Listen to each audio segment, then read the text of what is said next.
Hello, adventurers! I'm Andy, and this is Adventure Gaming. Today we are exploring the world out there among the stars, out there among the aliens, out there in the deep recesses of space.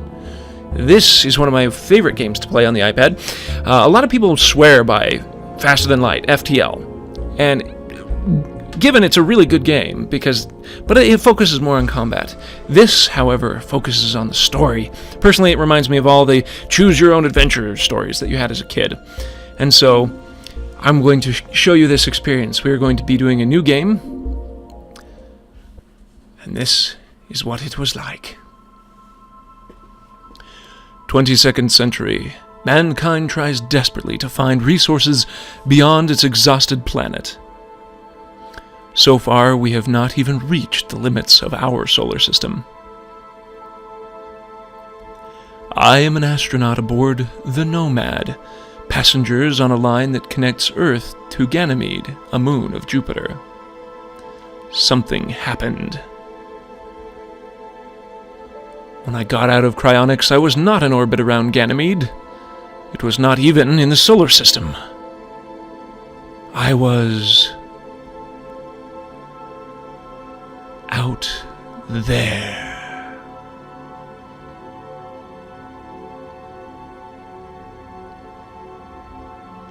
So I'm going to skip the tutorial simply because I'll just describe what we're doing as we're going along. That is our goal. And that is where we are. So, one thing you'll notice at first is, as it says, the green circle is how far I can jump. That's how far our space folder can take us. Now, the blue line is as far as I can see with this telescope. See, I can tap on that and it shows me what kind of star it is. It doesn't have much information other than that. It also tells me how much fuel and how much oxygen I'll be taking to get there. Obviously, I can't get there because it's out of range of my jumper. Now, anything beyond that, it's out of range, can't even see it. So, in here, if I go to the ship, we have hydrogen for our fuel. We can also use helium, which is so nice. You'll see. Oxygen in case I need it. Iron for repairing the hull or my devices, because I can dismantle them or repair them. So, the atom thing is the interplanetary reactor, which helps me hop from planet to planet within a given star system. That's our slow engine. This is my space folding jump to star to star engine. This is how we get more hydrogen. This is how we get more minerals, so that way we can repair stuff. And this is the telescope, which allows us to work. And if ever you need to, you can drag and drop stuff in to refill fuel, oxygen, or your hull. And right here, this is the solar system that we're in. That is, in the tutorial, a space station you can go to, and it shows you, just using my regular engines to go in between things. I'd use 10 fuel, 6 oxygen. These are really helpful later on. They refuel you in one way or another, randomly. Sometimes it's great, other times it just really sucks, because they give you what you already have. And of course, this is where we're going. So from this, what is this, a red giant? Yes, red dwarf. So from this red dwarf star, we're going to move on either to a yellow dwarf or a yellow dwarf. Ooh, big difference, right? Let's take the higher road.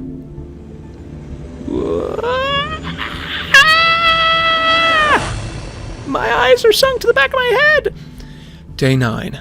I come across a huge metal city floating in space, with openings on every side. Each opening is so wide that huge ships could go through easily. In the middle of this city of silence and death, there is a large white halo. Inside, I can see a space station looking just like the one I found in the beginnings of my adventure. Now I can look for resources, fly into the halo, or leave the city.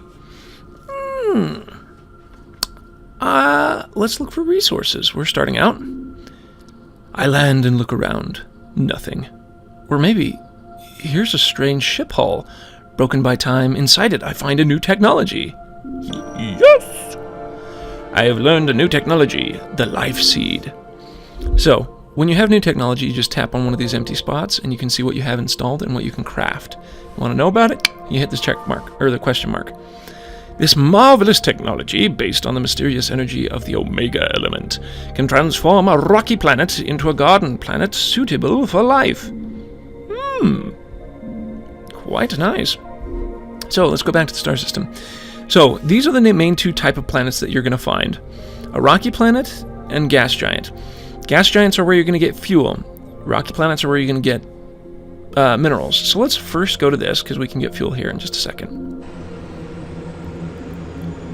So at first you can orbit. If you have a scanner, you can see what it's rich in, what it's not. Unfortunately, we don't have that technology yet, but we'll take a chance. We'll land. It's a red planet. It's got to have a lot of iron, right? So you can pick how deep the drill goes. Obviously, the deeper it is, the more likely it is to break, but oftentimes you get more stuff. I normally just go for 7. Ooh. Thorium is very nice for making things later on. Obviously, iron is good for repairing, because you'll see why we need it here in a second. And silicon we can use for other things. So, that was it for this, and let's get out of here. Let's make like a tree and leaf. And so we're back up here. Now we've used a lot of fuel. So now we go over to our friendly gas giant. Bam! Did you see that hull minus 43 up at the top? Wow! Yeah, every time you orbit a gas giant, because they're so huge, and to get in close enough, you have to get into a dangerous orbit. It's going to weaken your hull. So that's why you need minerals. Let's send down our probe. Helium! So why I love helium is when you put the hydrogen in, it gives you +2 fuel for each 1 ton of helium. Or hydrogen, sorry. 1 ton of hydrogen is 2 more fuel. 1 ton of helium is 4 fuel. So I love having helium as my backup reserves. Now, you can probe more than once. It's just that if you do, it's pretty darn diminished. Now, if you heard that loud brrr, it's because that's a warning that something's really low on what you're doing. Right now, our fuel is really low. So you're going to hear that a lot. So we stick this in here. Look, it goes 2, 2, 2, 2, 2, 2, 2, 2, 2, 2, 2, 2. Bam. Now we're actually up pretty good. I mean, I'd love to get more fuel, but we've kind of already, probed that as much as we can. So let's get hop, skipping, and jumping to another place. We can go to a supernova, or we can go to a neutron star. I'm going to go to the neutron star.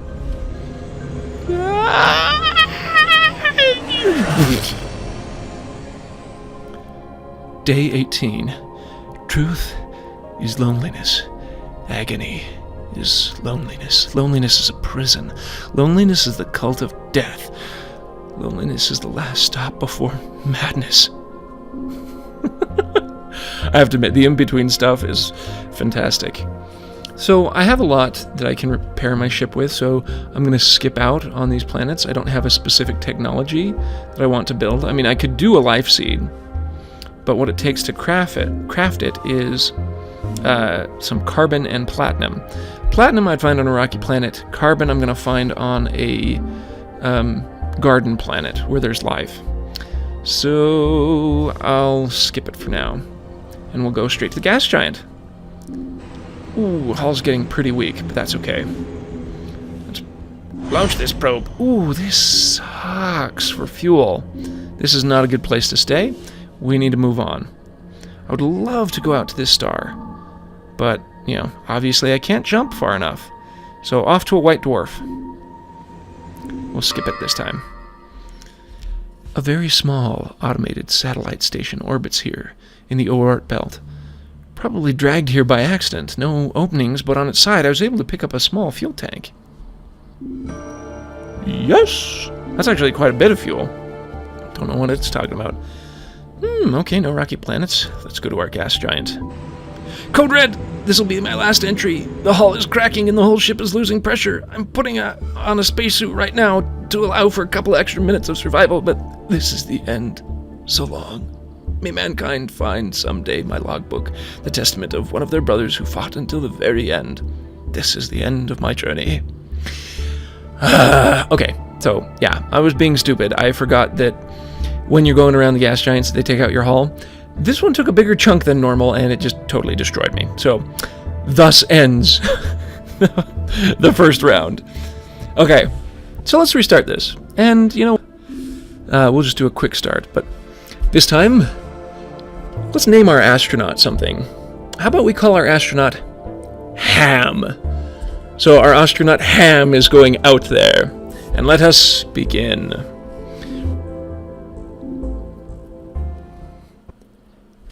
Ham, having woken up from a deep sleep, is now looking for a home.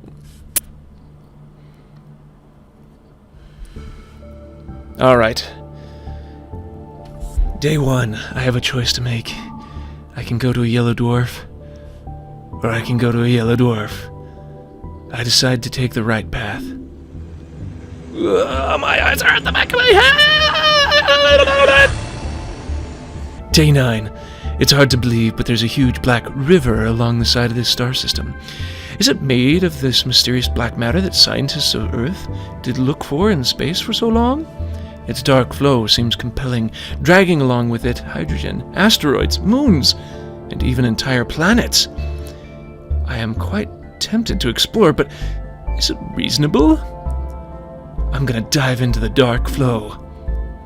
I dive into the dark flow, and from outside, the speed wasn't really measurable, but once inside it, I'm dragged in at amazing speeds. The stars are moving. I'm caught in a pocket of the universe, which is gliding inside our universe, freed from the limits of the speed of light.